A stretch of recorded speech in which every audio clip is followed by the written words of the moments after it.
Harapan masyarakat karena guru belum profesional dikatakan keliru, karena selama ini guru terus belajar untuk melengkapi diri.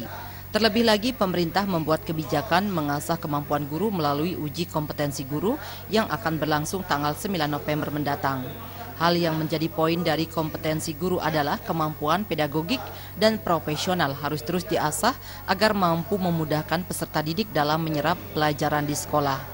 Kepala SMA Negeri 3 Denpasar Ketut Suyastra mengatakan dengan UKG yang mengujikan kemampuan pedagogik atau cara mengajar di kelas serta profesional guru, diharapkan guru akan menjadi semakin bermutu karena telah mendapat tunjangan profesi guru dan siswa yang dihasilkan juga akan semakin berkualitas. Setelah terketahui pemetaannya itu, mana sih guru yang harus dilatih dia? Dari pedagogik dan profesionalnya itu kan sangat jelas. Kalau mudah-mudahan ini bisa berjalan dengan baik sehingga terukurlah kemampuan daripada guru itu sendiri.